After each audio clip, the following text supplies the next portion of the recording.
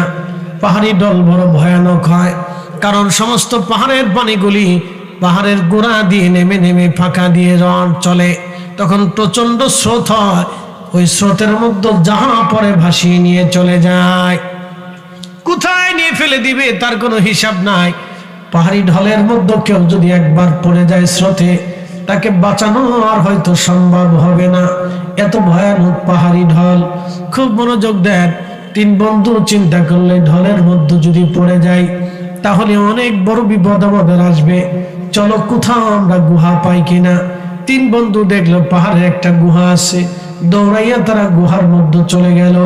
কিন্তু ঘটলো বিপত্তি, পার্শ্ববর্তী পাহাড় থেকে মস্ত বড় একটা পাথর ছুটে ঘুরিয়ে ঘুরিয়ে ঘুরিয়ে ঘুরে সেই পাথরখানা এসে গুহার সামনে এসে লেগে গেল। একেবারে গুহার মুখটা পাথরে আটকাই দিল। অনেক চেষ্টা করে 3 বন্ধু পাথরের গুহার সামনে থেকে পাথর সরাইতে পারল না। ভাই আমার, আমি মালয়েশিয়ায় গেলাম। মালয়েশিয়া একটা এলাকার নাম আছে গুহা আছে, পাহাড় আছে নাম বাতু গুহা। প্রাচীন, প্রায় 40 কোটি বছর বয়স এই গুহাটার। 40 কোটি বছর ধরে এই গুহার বয়স। হিন্দুদেরকে দেখলাম হিন্দুরা মূর্তি বানাইয়া, প্রতিমা বানাইয়া, এরপরে মন্দির বানাইয়া তারা পূজা অর্চনা করতেছে গুহার ভিতরে। গুহার সামনে বিরাট বড় একটা মূর্তি তামিলনাড়ুর হিন্দুরা বানাইয়া লাগায়, বলল এটা এই মূর্তিটা, এই দেবতাটা হচ্ছে যুদ্ধের দেবতা।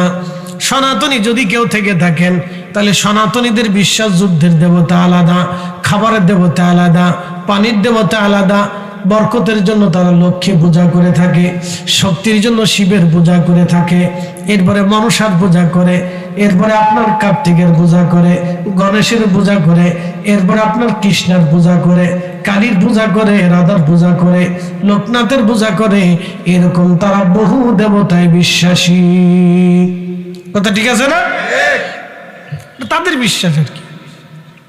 আমরা কয় খোদায় বিশ্বাসী? একসাথে একসাথে একসাথে এক আল্লাহ। জোরে বলেন কয় আল্লাহ? কুল হুয়াল্লাহু আহাদ। কোন তুলনা মেসাল উপমা নাই। তিনি আমাদের রব। তা আমাদের খোদার কয় আইন? সদা জোরে বলেন না, কয় আইন? জোরে বলেন। হালাল হালাল, হারাম হারাম, বৈধ বৈধ, অবৈধ অবৈধ, এই নীতিতে থাকবেন। হিসাব সহজ, এক কথা বলবেন, আল্লাহর বিধানের বাইরে যাব না, রসুলের তরিকার বাইরে যাব না। কথা ঠিক আছে কিনা? সোজা হিসাব আর কি। খুব মনোযোগ দিবেন ভাই আমার। 3 বন্ধু গুহার ভিতরে পড়ে কান্নাকাটি শুরু করলো। একজন কাঁদে, আমি আর জীবনে কোনোদিন বাচ্চা কাচ্চার কাছে ফিরে যেতে পারবো না, আমার সন্তানরা কোনোদিন আমাকে দেখবে না, এই গুহার মধ্যে আজ আমরা মরে পড়ে থাকবো, কেউ খবরও জানবে না আমরা কোথায় মরে গেলাম। 3 জনে খুব কান্নাকাটি করতেছিল। তখন একজন বন্ধু ছিল বুদ্ধিমান, তিনি ডাক দিয়ে বলেন, বন্ধুরা বেহুদা কেঁদে কোনো লাভ হবে না, বেহুদা কেঁদে কোনো লাভ হবে না। বন্ধুরা কাদার মতো কান্না করো, জাগা মতো কান্না করো, জাগা মতো কানলে কাজ হয়ে যাবে। বিপদে পড়ে গেছেন, যেখানে সেখানে কেঁদে কোনো লাভ হবে না। আপনি মসজিদে বাড়িতে চলে আসেন, 2 রাকাত নামাজ পড়ার পরে আপনি না হাত তুলে দেন, রবের দরবারে হাত তুলতে দেরি হবে, আল্লাহর আকাশ থেকে সাহায্য আসতে দেরি হবে না। আরেকটা দোয়া শিখিয়ে দিয়ে দিই, যদি মুসিবতে পড়ে 2টা কাজ করবে। বলবো? খুব দারুণ, অনেকে শুনেন নেই। 2টা কাজ করবে। একটা আল্লাহ কোরআনে বললেন, ইয়া আইয়ুহাল্লাযীনা আমানু ইসতাঈনু বিস-সাবরি ওয়াস-সালাহ। এই ইমানদার, কাছে সাহায্য চাও। কার কাছে? আল্লাহর কাছে। আমার কাছে সাহায্য চাও, সালাতের মাধ্যমে, নামাজের মাধ্যমে সাহায্য চাও। পৃথিবীর সমস্ত বুজুর্গরা কখনো কখনো যদি কোনো সময় বিপদে পড়ে যেতেন, 2 রাকাত নামাজ পড়ে তারা রবের দরবারে হাত বাড়াইতেন। আল্লাহু আকবার, জোরে বলবেন না আল্লাহু আকবার। নামাজ পড়ে আল্লাহর দরবারে হাত বাড়াইতেন, আল্লাহ আপনি বিপদ থেকে আমাদেরকে বাঁচায় দেন। পৃথিবীর সব ওলিদের আইন ছিল এরকম। হযরত ইমাম হুসাইন কারবালার ময়দানে 2 রাকাত নামাজ পড়ে হাত বাড়াই দিলেন, আল্লাহ মাফ করে দেন। পৃথিবীর সমস্ত বুজুর্গ ওলি যারা ছিলেন তারা নামাজ পড়ে দোয়া করলেন। হযরত খুবাইব রাদিয়াল্লাহু আনহু জীবনের শেষ সময় নামাজ পড়ে রবের দরবারে হাত তুলে দোয়া করে বললেন, আল্লাহ কাফেররা আমার শাহাদাতের পরে ওরা আমার দেহটাকে খণ্ড বিখণ্ড করবে, ওরা নিয়ে যাবে আমার দেহটাকে কেটে কেটে টুকরা টুকরা করবে। আল্লাহ আমি শহীদ হয়ে যাব, তাতে আমার আফসোস নাই। আমি শাহাদাতের মৃত্যু কামনা করেছিলাম, তুমি আমাকে শাহাদাতের দিকে নিয়ে যাচ্ছ আল্লাহ, কিন্তু একটা দরখাস্ত করি রব্বুল আলামিন, আমার লাশটাকে তুমি দয়া করে হেফাজত করবা। হযরত খুবাইব শহীদ হয়ে যাওয়ার পরে অসংখ্য মৌমাছির দলেরা এসে হযরত খুবাইবের শরীরের উপরে এসে বসেছিল। কাফেররা তার লাশের কাছে আসতে পারে নাই। একবার জোরে বলা যাবে কি আল্লাহু আকবার? তাহলে নামাজ পড়ে দোয়া করব কার কাছে? আল্লাহর কাছে। তো এরা কারা যে নামাজের পরে দোয়া বাদ দিয়ে দিল? আল্লাহ। ওই আমার দিকে তাকান তো, কোরআন মানি না মোল্লা মানি? আল্লাহ মানি না মোল্লা মানি? আল্লাহ। এই আসতে বলবেন না, জোরে বলেন আল্লাহ না মোল্লা? একসাথে বলেন আল্লাহ না মোল্লা? হাত উঁচা করে বলেন আল্লাহ না মোল্লা? আল্লাহ না মোল্লা? তা আল্লাহ বলছে নামাজ পড়ে দোয়া করো, আমরা নামাজ পড়ে দোয়া ছাড়বো না। এই আসতে করবেন না, জোরে বলেন। দোয়া চলবে নি? নামাজের পরে চলবে নি? নামাজের পরে চলবে নি? মাহফিলের পরে হবে নি? কবর জিয়ারতের পরে হবে নি? মিলাদের পরে হবে নি? কোরআন খতমের পরে হবে নি? যারা দোয়া বন্ধ করতে আসতে চায় বুঝবেন ওখানে ভেজাল আছে। কথা ঠিক আছে কিনা? তাকবীর। নারে রিসালাত। ইয়া রাসূলুল্লাহ। নারে গাউসিয়াত। আহলে সুন্নাত ওয়াল জামাত জিন্দাবাদ জিন্দাবাদ। মুফতি নজরুল ইসলাম ফরিদী সাহেব জিন্দাবাদ। প্রিয় উপস্থিতি হাজিরিন, ভালো করে শুনবেন, বেশি লম্বা করব না। আমি মূল পয়েন্টের উপরে গুরুত্বপূর্ণ কথা আপনাদেরকে শোনাচ্ছি ভাই আমার। আরেক নাম্বারটা কোথায় বলে দিয়ে যাই, যদি মুসিবতে পড়ে যান, মহাবিপদ ঘোর বিপদে পড়ে গেছেন, সিজদার মধ্যে পড়ে যাবেন, একটা দোয়া পড়বেন, লা ইলাহা ইল্লা আনতা সুবহানাকা ইন্নী কুনতু মিনাজ জালিমিন। হযরত ইউসুফ আলাইহিস সালাম মাছের পেটের মধ্যে যখন পড়ে গেলেন তিনি, তখন মাছের পেটের মধ্যে তিনি সিজদায় পড়ে এই তাসবিহ খানা পড়তেছিলেন। আল্লাহর নবী বললেন, আমার ভাই হযরত ইউনূস মাছের পেটের মধ্যে পড়িয়া এই দোয়া পড়েছিল, আমার উম্মতেরা রে, তোমরা যদি বিপদগ্রস্ত হয়ে যাও, মুসিবতে পড়ে যাও, তাহলে সিজদার মধ্যে পড়ে আমার ভাই হযরত ইউনূসের মতো যদি তোমরা এই তাসবিহ পড়তে পারো, আল্লাহ ইউনূসকে যেমন মাছের পেট থেকে বের করে নিয়ে এসেছিলেন, আল্লাহ তোমাদেরকেও কঠিন বিপদ থেকে নাজাত দিয়ে দেবে। একসাথে বলেন আল্লাহু আকবার। তাহলে যেখানে সেখানে কাইন্দে লাভ নাই, জাগা মতো কেঁদে দেন, জাগা মতো বিশার জাগা মতো মেরে দেন, দেখবেন যে খালাস হয়ে গেছে। হ্যাঁ, যত শক্তিশালী হোক দেখবেন যে গুণে দড়ি গেছে, প্যারালাইসিসে দড়ি গেছে, পরে ভিক্ষে করে খাইবে। ওটা তো ভিক্ষে, মানুষের কাছে সাহায্য চাবে, আমার এইটা দেন, নাতি এটা দাও, পোলা এটা দাও, নার্সরে বলবে, ডাক্তারে বলবে, তো বাঁচার স্মৃতি মরে যাওয়া বলো, দুঃখে দুঃখে দুঃখে দুঃখে মরবে, ক্যান্সারে মরবে, ব্রেন স্ট্রোক হয়ে আধা পাগলে মরবে। কোনটা পায়খানা আর কোনটা ভাত খুঁজে বুঝে পাবে না, তো ভাতের জায়গায় পায়খানা কে বলবে? হ্যাঁ, আল্লাহর শাস্তি বড় ভয়ানক, খুব ভয়ানক। এই জন্য ফানাস হবেন, জুলুম করবেন না, কোনো মানুষের ক্ষতি করবেন না, কোনো অন্যায় করবেন না, এগুলি করবেন না, সাবধান। আল্লাহর শাস্তি খুব ভয়ানক, কিন্তু ভয়ানক শাস্তি আল্লাহর। পৃথিবীর কোনো আদালতে কোনো ফয়সালা নেই এটা। না না, কোনো ফাইসালা হবে না। বাটাম চালান দিয়ে একবারে রক ঠক দিয়ে মাথার থেকে পা পর্যন্ত সোজা করে ফেলবে আল্লাহ। বহু জনকে আল্লাহ এরকম সোজা করে ফেলছে। প্রিয় বিলাসারবাসী নাকি বিলকেন্দ্র বিলাসার বিলাসার কত দিয়ে ও আরো সামনে। আচ্ছা, বিলকেন্দ্রবাসী বিল কেন্দুয়াই, এর নাম কেটে রাখছে বিল কেন্দুয়াই। কেন্দুয়া কি? কেন্দুয়া কি আমি জানি না, এরকম বাংলাদেশে বহু নাম আছে। আমি হাতিবান্ধা গেছি, এক বাজারের নাম গুতামারি। তা আমি কি আপনারা গুতা মারেননি? না মারি। তো বাজারের নাম গুতামারি কে? হুজুর পরিবর্তন মুরব্বীরা রাখছেন। যাক ঠিক আছে, চিন্তা করেন গুতামারি নাম আর পাইছে না, যেতেই যা পাইছে লিখে দিছে। আরেক যা লাগছে শয়তান খালি। কি খালি? শয়তান খালি, শয়তান খালি। ওরে নামের নাম রে, সর্বনাশ। শয়তানে চিন্তা করলো তা আমার নামটাও দিয়ে দিলি তোরা। যা দিস, ভালো কাম করছে। শয়তান খালি। গ্রামটা বিলকে কেন্দ্র করে এই গ্রামটা। এই যে সুন্দর সুন্দর একটা তত্ত্ব পাওয়া গেছে। বিলকেন্দ্রবাসী ভালো করে শুনে নেবেন। তিন বন্ধু পেরেশানির মধ্যে পড়ে যে এক বন্ধু বলল, তোমরা জীবনে কে কোন নেক আমল করছো, ওই নেক আমল দিয়ে আল্লাহর দরবারে হাত বাড়ায় দাও। তিনজনের একজন হাত বাড়াই দিল, রাব্বি আমার জীবনে কোনো নেক আমল নাই আল্লাহ, আমি জীবনে একটা নেক আমল করেছিলাম, দেখেন আমার জীবনে কোনো নেক আমল নাই আল্লাহ, আমি জীবনে মনে পড়ে না কোনো ভালো কাজ করছি, কিন্তু একটা ভালো কাজ করছিলাম আল্লাহ। আমার বাড়ি দিন মজুর ছিল, সারাদিন পরিশ্রমের বিনিময়ে আমি তার একশা গম দিতাম, একশা 3.5 সেরের মতো একশা গম আমি তারে দিতাম আল্লাহ। এই একশা গম নিয়ে আমার দিন মজুর আমার শ্রমিক বাড়ি চলে যাইতো, আবার পরের দিন কাজের বিনিময়ে দিন শেষে একশা গম তারে দিয়ে দিতাম, চলে যাইতো।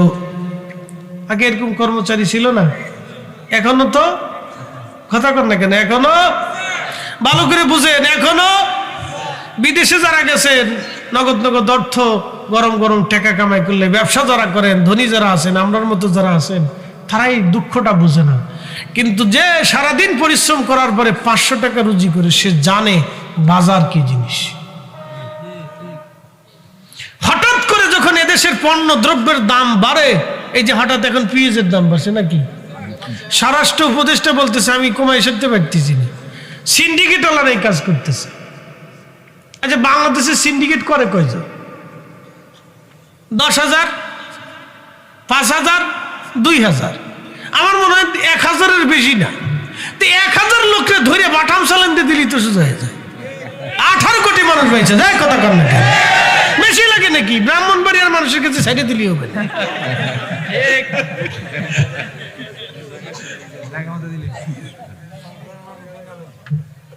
খারাপ কইছি ভাই?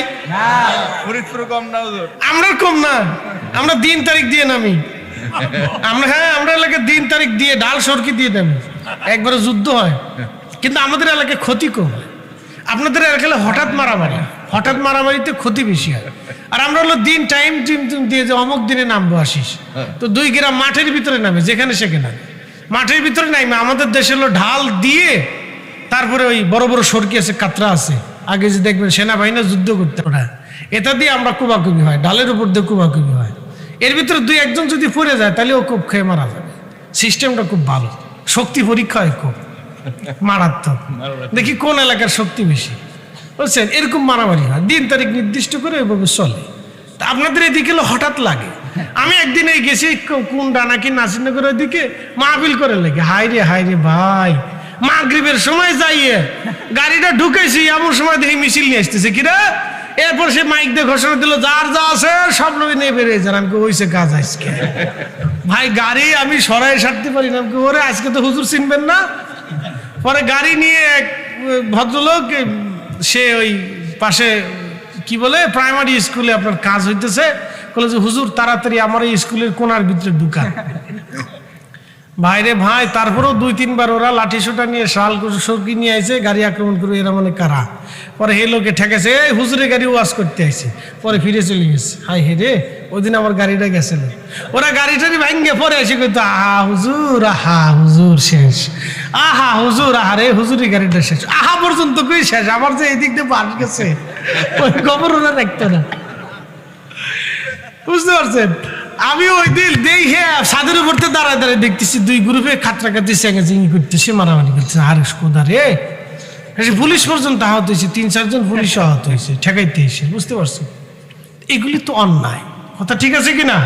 এগুলি কোনো ভালো কাজ না। এগুলির থেকে আমাদের বের হয়ে আসতে হবে, এগুলি থেকে আমাদের বের হয়ে আসতে হবে। এগুলি, এই যে একজনের দোকান ভেঙে ফেলে দেওয়া, গাড়ি ভেঙে দেওয়া, একজনের নিরাপরাধ একজন মানুষকে মারা, এগুলো অনেক বড় অন্যায়। বুঝতে পারছেন? এগুলি থেকে আমাদের বের হয়ে আসাটা জরুরি, অনেক জরুরি। নতুবা আমরা কিন্তু পরিবর্তন হতে পারবো না। পৃথিবীর উন্নত বিশ্ব যা দেখেন, ওরা এইভাবে মারামারি করে না, এভাবে করে না। তা আমাদের এগুলির থেকে বের হয়ে আসাটা জরুরি। সে বাংলাদেশের কোনায় কোনায় এখনো মারামারি। উরে বাপ রে বাপ, এক গ্রাম আর এক গ্রামের সাথে মারামারি হেঁটে গেলে, ওই যে সেদিন বাঞ্চারামপুর দেখছি, আর এক গ্রামের ভিতরে ঢুকে খেতা, বালিশ, কম্বল, চাদর মাদর যা ছিল একবারে সব চুরি করে নিয়ে চলে এসেছে। আচ্ছা আপনি বলেন, এটা কি ইসলামের কোন আইনে আছে? খোদার বিধানে, রসুলের তরিকা আছে? এটা তো জুলুম, এটা তো অন্যায় কথা, ঠিক আছে কিনা? এটা কি অনেক বড় অন্যায়। শুধু অন্যায় না ভাই, অনেক বড় অন্যায়। মুসলমানরা কোন যুদ্ধে কাফেররা হেরে গেলেও তাদের বাড়ি ঘরে আগুন দেয় নাই, বাড়িঘর থেকে একটা পর্যন্ত আগুন নিয়ে আসে নাই। মুসলমানদের ইতিহাসে নাই, সাহাবীদের ইতিহাসে নাই। যুদ্ধ করার আগে নবী বলতেন, কোন জনপদে যদি আল্লাহ তোমাদেরকে অধিকার দেয়, তাহলে তোমরা সেখানে ইনসাফ প্রতিষ্ঠিত করবা। সাবধান, কোন মহিলার গায়ে হাত দিবা না, কোন বাচ্চার গায়ে হাত দিবা না, কোন বৃদ্ধের গায়ে হাত দিবা না, ফসল কাটবা না, গাছ কাটবা না, বাড়িতে আগুন দিবা না, পশু পাখি হত্যা করবা না, কারো বাড়ি ঘর থেকে সম্পদ লুণ্ঠন করে আনবা না। আহা, মুসলমানদের সেই নীতি কত চমৎকার ছিল। আপনি দেখেন তো, আমরা মাঝে মধ্যে চিন্তা করি যে আমরা মুসলমান না মানুষ, আমি নিজেই বুঝি না। মানুষই তো হইনি তো, মুসলমান তো আর পরের কথা। হ্যাঁ প্রিয় ভাই আমার, ভালো করে শোনেন। তোমার কাছে এলাকে কিছু লোক যাইতেছে, কয় না আমরা ফুসাইতো না যাই গে। কিছু লোকে চিন্তা করছে আমরা আজকে ফুসাইতো না, আমরা যাই গে। কারণ ফুটলা না থাকলে তো ফুসাই না। এটার ভিতরে এই তাগারি তো খুব মারাত্মক তাগারি। উরে খোদা, এর ভিতরে আল্লাহ যে কত কিছু হান্দাইছে, তারপরও মন ভরে না। কি কথা ঠিক আছে কিনা? মন ভরে না, মন ভরে না, মন ভরে না। প্রিয় উপস্থিতি হাজিরিন, 3 নম্বর একজন হাত বাড়ায় বলেন, আব্বি জীবনে কোনোদিন কোনো নেক আমল করি না, আল্লাহ একটা ভালো কাজ করেছিলাম। দিন মজুর, প্রত্যেক দিন কাজের বিনিময়ে আমি তার 1 সা দিতাম, গম দিয়ে দিতাম, বাড়ি চলে যাইতো। আল্লাহ একদিন কাজ করে বাড়ি চলে গেল, কিন্তু সে মজুরি নেয় নাই, সে যে চলে গেল আর বহুদিন আমার কাছে সে ফিরে আসে নাই। আল্লাহ, সে 1 সা গম আমি জমিনের মধ্যে বপন করেছিলাম, সেই গম থেকে আরো গম হলো, সে গম থেকে গম হলো।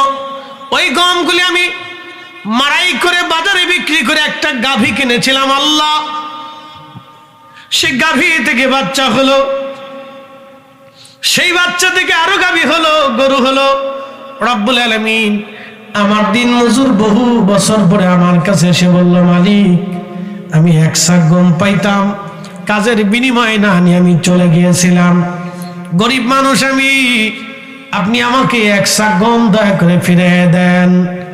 আমি সেই দিন বলেছিলাম, আমার দিন মজুর, আমার শ্রমিক, আমার কর্মচারী, তুমি 1 সা গম না নিয়ে চলে গিয়েছিলা, যাও ওই গরুর ঘরের মধ্যে যত গরু আছে সব তোমার, তুমি নিয়ে চলে যাও। আসতে হবে না, জোরে বলেন। মানুষ হইয়া ভবেতে আসিয়া মানুষের করিলাম কি, আমি নবী না চিনিলাম, কি যে ভুল করিলাম, ঠিক না? নবী না চিনিলাম, কি যে ভুল করিলাম, ভস্মে ঢালিলাম ঘি।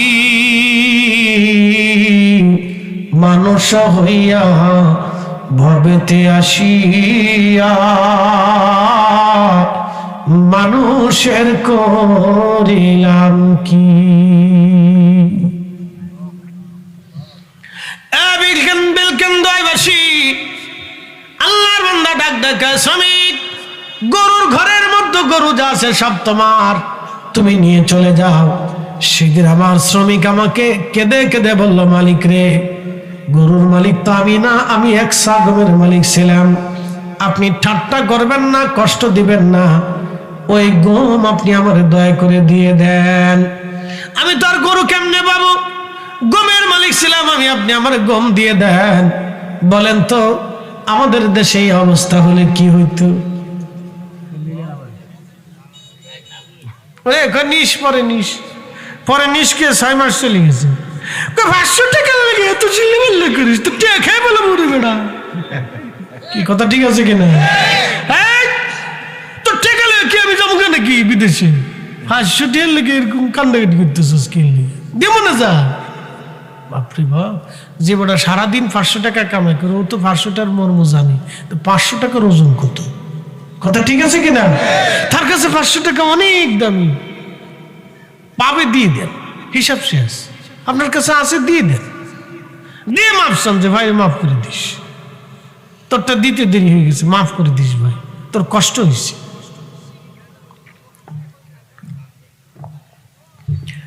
ভাইরা আমার,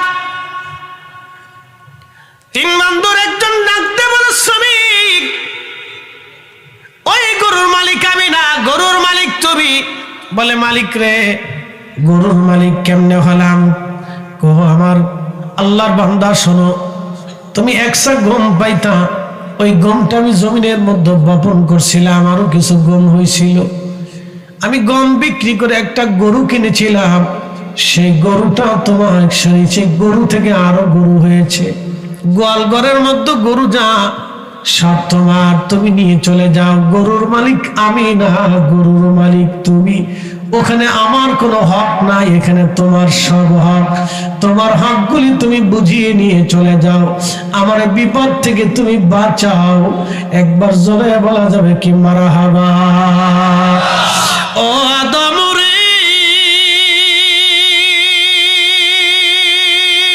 পাকে ধরিয়া গেছে দাড়ি, দন্ত বসে গোটা চারি,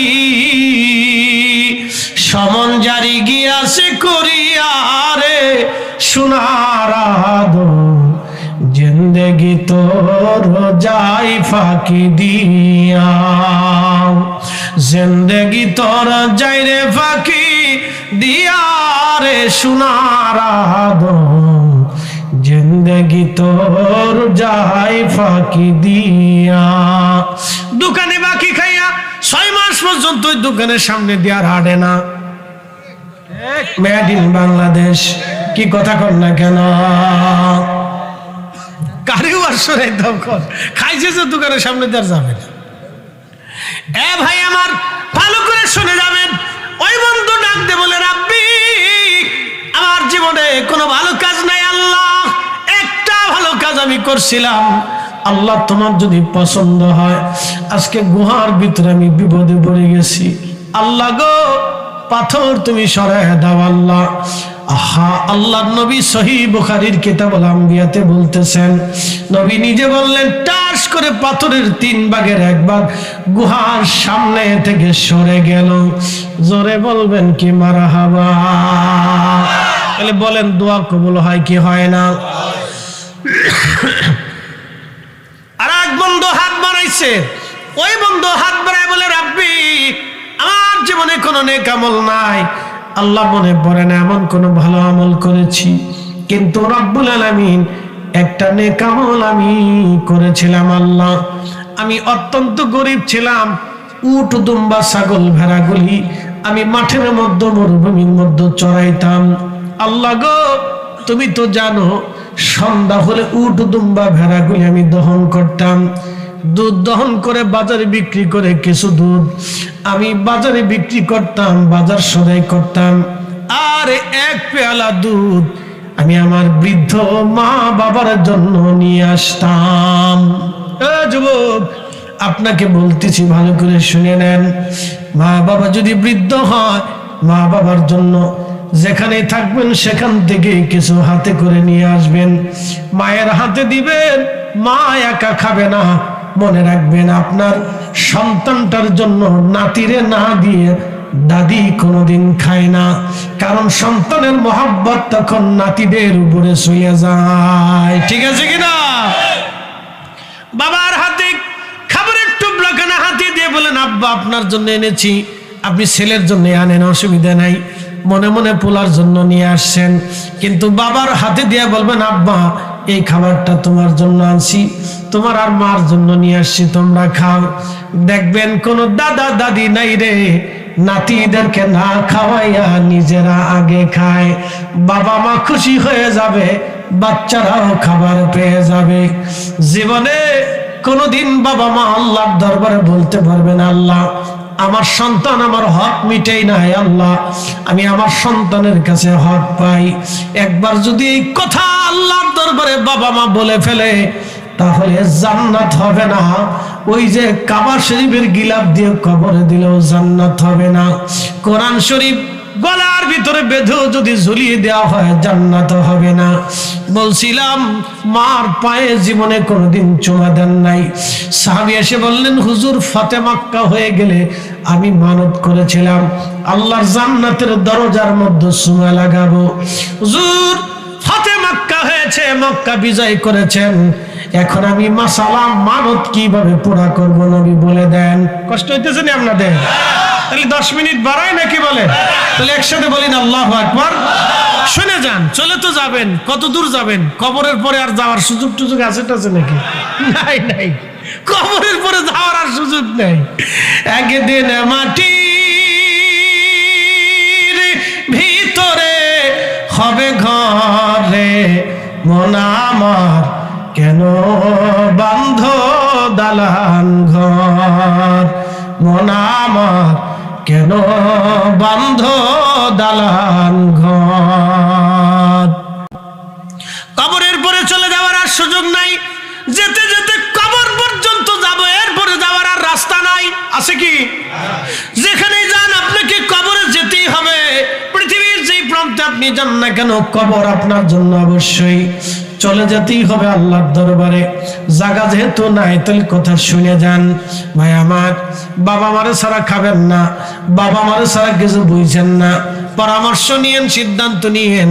সাহাবী বলেন, হুজুর মানত করেছিলাম, এখন মানত আমি কি করে আদায় করব? জান্নাতের দরজা আমি কোথায় খুঁজে পাবো? আল্লাহর নবী বলেন, সাহাবী তোমার ঘরের মধ্যে কি মা আসেনি? বলে, হ্যাঁ হুজুর মা আছে। সাহাবী যাও, তুমি তোমার মায়ের পায়ের মধ্যে চুমা লাগাও, আল্লাহর জান্নাতের দরজায় চুমা লাগানো হয়ে যাবে। না না, একটা জবান বন্ধ থাকবে না, জবান বন্ধ রাখলে আল্লাহ ঠাটা ফেলাবে। একসাথে জোরে বলেন আল্লাহু আকবার। খুশি হয়েছেন না বেজার হয়েছেন?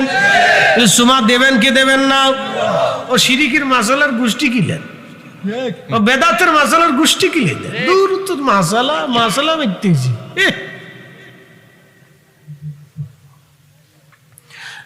শোনে যাবেন হাজিরিন, ভাই আমার, আল্লাহু আকবার। নবীজি ডাক দিয়ে বললেন, ওই আল্লাহর বান্দা কাদের? বলে, রাব্বি আমার একজন বৃদ্ধ মা ছিল, বাবা ছিল।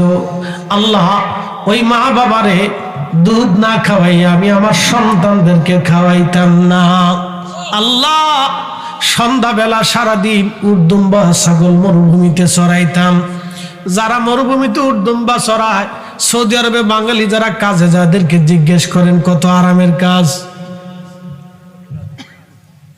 খালি কষ্ট, জিন্দিগি পুড়িয়ে যায়। হিসাব সহজ আর কি, যা বলে দিলাম, জিন্দিগি পুড়িয়ে যায়। খালি কষ্ট নাকি? জিন্দিগি পুড়িয়ে যায়, জীবন পুড়িয়ে যায়, পোড়া জীবন আর কি। প্রচন্ড গরমে লু হাওয়াতে আপনাকে পুড়তে হবে, এক কথা শেষ। টাকা আনতে হলে পুড়তে হবে। ভয়াবহ চাকরি এটা, চাকরি নি শুধু, মারাত্মক চাকরি। High high high. তো আরবিরা এটা করতো, কেন উপায় ছিল না, তো করতে হবে, তো করতেছে। আল্লাহ আরবি বলতেছে, আল্লাহ আমি কিছু দুধ বাজারে বিক্রি করে বাজার সদায় আনতাম, আর এক পেয়ালা দুধ আমি আমার বৃদ্ধ মা বাবার জন্য নিয়ে আসতাম। রব্বুল আলামিন প্রত্যেক দিন মাকে খাওয়াইতাম, বাবাকে খাওয়াইতাম, তারপরে সন্তানদেরকে খাওয়াইতাম। বাবা মারে না খাওয়াইয়া সন্তানদেরকে আমি খাওয়াইতাম না। আল্লাহ আল্লাহ একদিন আমি ফিরে আসলাম, কিন্তু আসতে আমার দেরি হয়ে গেল, রাত হয়ে গেল। রব্বুল আলামিন রাত্রে এসে দেখি মা বিছনার ভিতরে, বাবা বিছনাতে ঘুমিয়ে পড়ে গেছে। আমি দুধ নিয়ে আসছি, বাজার আনতে দেরি হয়েছে, বাচ্চারা ক্ষুধায় কান্না করতেছে। আমার বাচ্চারা দুধের জন্য আমার কাছে কান্নাকাটি করলো। আল্লাহ আমি বাচ্চার মায়া করি নাই, কারণ আমি আমার মা আর বাবারে না খাওয়াইয়া আমি আজকে সন্তানদেরকে খাওয়াবো না, কিন্তু মা বাবা ঘুমিয়ে পড়েছে। আল্লাহ এখন যদি আমি ডাকি তাদের ঘুমে কষ্ট হয়ে যাবে। একবার জোরে বলা যাবে কি আল্লাহু আকবার? মানুষ হইয়া ভবেতে আসিয়া মানুষের করিলাম কি? ইম্মা ইয়াবলুগান্না ইনদাকাল কিবারা আহাদুহুমা আও কিলাহুমা ফালা তাকুল লাহুমা উফ। আল্লাহ বললেন, যদি তোমার বাবা মা বৃদ্ধ হয়ে যায়, দুইজন অথবা একজন বৃদ্ধকালে যদি তুমি তারে পাও, তোমার ব্যবহারে, তোমার আচরণে, তোমার কথাবার্তায়, তোমার কাজে কর্মে, তোমার ব্যবহারে, তোমার আচরণে, তোমার কথাবার্তায়, তোমার কাজে কর্মে তোমার বাবা মা যেন উহু শব্দটা পর্যন্ত করে না বসে। ওয়ালা তানহারহুমা, তাদেরকে কখনো রূঢ় ভাষা দিয়ে ধমক দেবা না। আমাদের বাংলাদেশে 100% ছেলে মেয়ের ভিতরে 50% ছেলে মেয়েরা বাবা মাকে ধমক দেয়, গালি দেয়। কি কথা কন না কেন? বাবা মাকে ধমক দেয়, গালি দেয়। আল্লাহ বললেন, ওয়ালা তানহারহুমা, তুমি তাদের সাথে ধমকের সুরে কথা বলবে না। ওয়াকুল লাহুমা কাওলান কারীমা, তুমি যখন কথা বলবা নরম নরম ভাষা দিয়ে, নরম নরম শব্দমালা দিয়ে কথা বলবা। বিনয়ে বিনয়ে বিনয়ে বিনয়ে কথা বলবা, বিনয়ে বিনয়ে বিনয়ে কথা বলবা। আল্লাহ রাব্বুল আলামিন বললেন, এইখানে কি শেষ বান্দা? আখফিজ লাহুমা জানাহা যুল্লি মিনার রাহমা।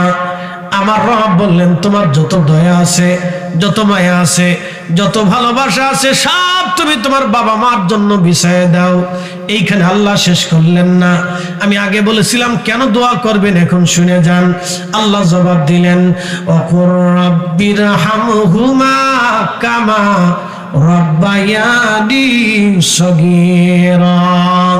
বাবা মা যদি মারা যায় হক শেষ হয় না। বাবা মা যদি মরে যায় হক শেষ হয় না। তুমি ভাবছো বাবা মা মরে গেছে আর আমার হক শেষ। না না না, সন্তান যতদিন জিন্দা থাকবে ততদিন দোয়া করতে হবে, রাব্বিরহামহুমা কামা রাব্বায়ানি সগীরা।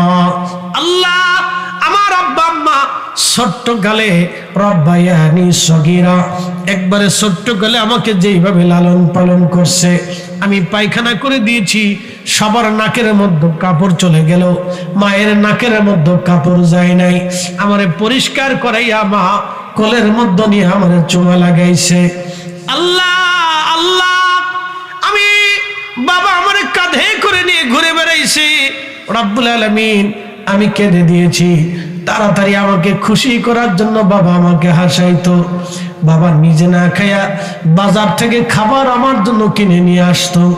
রব্বুল আলামিন, আমার মা রাত্রিবেলা আমাকে রাতের কোলের মধ্যে নিয়ে ঘুমাইতো। আল্লাহ, আমি লাড়াচাড়া দেওয়ার সাথে সাথে মার ঘুম ভেঙে যেত। তার মানে কি জানেননি? মা অর্ধেক ঘুমায়, অর্ধেক চেয়ে থাকে সন্তানটা কি ব্যথা পাইল কিনা। কি কথা কন না কেন?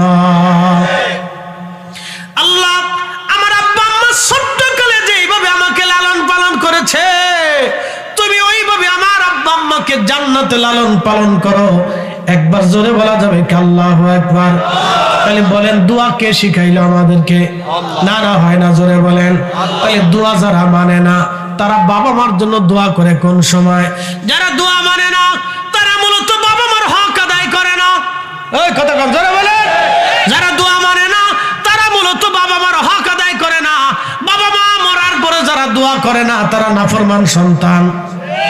আসতে বলবেন না, জোরে বলেন। তাহলে এই সন্তান দুনিয়াতে রেখে যাওয়ার চাইতে কুত্তা বলা ভালো। কি আসতে বললেন কি আপনারা? কষ্ট হইতেছে আপনাদের? ওই আগে বলছি ওইটা নাই তো, অনেকেই চিন্তা করছে তাহলে এখানে নাই, তাহলে যাই গিয়ে আমার শেষ করে দিতেছি। আমি দারুণ কিছু কথা আপনাদেরকে শুনেছি, একবারে কাটা কাটা। আচ্ছা দেব না, খালি জিকিরই চাই, আমি জানি জিকির তো চাবে, জিকির মজার জিনিস। গাছে মাছে পাহাড়ে পর্বতে জোরে জঙ্গলে পশু পাখি আসমানে গ্রহ নক্ষত্র তারা যা আছে সব জিকির করে কার? আমরা কারটা করবো? দাঁড়ায় যদি পারেন দাঁড়ায় করেন, অসুবিধা নেই। বয়ে রয়েছেন বয়ে করেন, অসুবিধা নেই। শুয়ে আছেন শুয়ে করেন, তাও সমস্যা নেই। অনেকে দেখি ওই না ওই বাঁশের ঝুলিয়ে করতেছে, আমাকে করেন, তাও সমস্যা নেই, করেন। ঝুলিয়ে তো জিকিরই করবেন না, কি করবেন? অন্য কিছু তো আর করবেন না, তো করেন, তাও করেন, অসুবিধা নেই। আমার কাছে কোনো নিষেধ নাই, জিকিরই তো করবেন। পৃথিবীর বহু দেশ আল্লাহ আমার ঘোরার তৌফিক দিছে। বিভিন্ন দেশে, উজবেকিস্তান এখনো দেখবেন, তাজিকিস্তান, তুর্কমেনিস্তান, রাশিয়া, আজারবাইজান, এই সমস্ত অঞ্চলগুলিতে তারা গোল হয়ে, তো নকশবন্দিয়া যারা আছে, নকশবন্দিয়ার তরিকতের সবকের দিকে বেশি, তুর্কিস্তান নকশবন্দিয়ার সবক বেশি, তারা গোল হয়ে দাঁড়াইয়া জিকির করে, জিকিরের সাথে তারা সামা গায়। আমরা যেভাবে গজল গাই না, এরা একজনের দূর থেকে গজল গায় আর সবাই গোল হয়ে সিরিয়াল খুব সুন্দর করে আল্লাহ আল্লাহ, এক একজন এক এক ভাবে আল্লাহ আল্লাহ লা ইলাহা ইল্লাল্লাহ একসাথে জিকির করতেছে। খালি যত ধাক্কা দেখি বাংলাদেশে মনে করছে আজানের আগে সালাম দিছি, দুরুদ সালাম পড়ছি, ওকে ধর্ম চলে গেছে। এবারে শেষ, বাংলাদেশের ধর্ম নাই, ধর্ম চলে গেছে।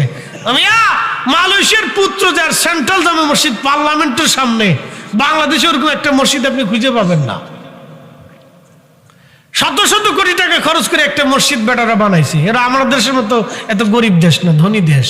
আমাদের 30 টাকা আর ওদের 1 টাকা, তাহলে বুঝেন এবার ওরা তা আমাদের থেকে 30 বছর আগে চলে গেছে। কথা ঠিক আছে কিনা? আর মার্কিন ডলার কত টাকা? আমাদের দেশের 122 টাকা আর ওদের 1 টাকা, তার মানে ওরা 122 বছর আগে চলে গেছে। বুঝল? ওরা 122 বছর পিছিয়ে আমরা পড়েছি ওদের থেকে, 122 বছর পিছনে চলে এসেছি। ওরা যে সময় মোটরসাইকেল চালাইতো ওই সময় আমরা ঘোড়ার গাড়ি চালাইতাম। কি কথা ঠিক আছে কিনা? ওরা যে সময় পাজারুতে চলতো এই সময় আমরা তখন সাইকেল চালাই। মনে রেখে কত বছর পিছনে করছি। বাঙালিরা একটা কাজে খুব ভালো পারদর্শী, খালি কে কারে বাঁশ মারবো, খালি বাঁশের চিন্তায় থাকে। এইটা বাঙালিরা খুব পারা পারে, আর কিচ্ছু পারে না। আর আমরা দেশের মেয়েরা ঘোড়ার ডিম স্কুল কলেজে পড়ে, ও কিচ্ছু নেই। এখন যেটা আছে খালি টিকটক বানায়, আর কিচ্ছু পারে না। সিডিগুলি বেডিগুলি আর কিচ্ছু পারে না, খালি টিকটক বানাবো, কেমনে নাচবো, কেমনে টিকটক বানাবো, তাই না, আর কিচ্ছু না। পৃথিবীর অন্য অন্য দেশের মেয়েরা যায় দেখেন গবেষণা করে, ইরানের মেয়েরা পারমাণবিক অস্ত্র তৈরি করতেছে, ইরানের মেয়েরা ক্ষেপণাস্ত্র বিজ্ঞানী। আর আমরা বাংলাদেশে কিছু মহিলা বিজ্ঞানী আছে, খালি শাশুড়িরা কেমনে ঘর থেকে বের করবে, এই হলো বিজ্ঞানী, মারাত্মক বিজ্ঞানী এরা। আর কিছু বেডি আছে, কুটনা বেডি, উড়ে বেডির বেডি, পানখা, আর এই কোনার দরবারে আর ওই কোনার দরবার, আলবু শুনছিস নি, এটা এটা শুনছি, এটা এটা শুনছি। এই বিজ্ঞানী বাংলাদেশে আছে, তাছাড়া আর ছাতা। আমরা বেডিকের ভিতর কোনো বিজ্ঞানী নাই না, আর কিচ্ছু নাই। তাহলে আমরা চিন্তা করেন কত বছর পিছনে পড়ে রয়েছি। কষ্ট হইতেছে। বেডিরা খুব চেতাচ্ছে যে লাস্টে হুজুর আমরা যে এরকম অ্যাকশন করবে, আমরা তো বুঝেই সারি নেই। অ্যাকশন না করলে তো হয় নেই, তো সমাজ শেষ হয়ে যেতেছে। যেমনি টিকটক বানায়, আবার দেখি বুরকালা বেডিরও টিকটক বানাচ্ছে। বাপ রে বাপ, এটারও বেশি নেই, বুরকা পুড়িয়ে তারপরে টিকটক বানাচ্ছে। কত সুন্দর আডে, কি করে না করে। মাঝে মাঝে চিন্তা করি, ওরে শয়তানের খালা রে, তুই মাদ্রাসায় পড়ছিস, কে শয়তান, জুতা দিয়ে বাইরে তোকে মাদ্রাসা থেকে বের করার দরকার।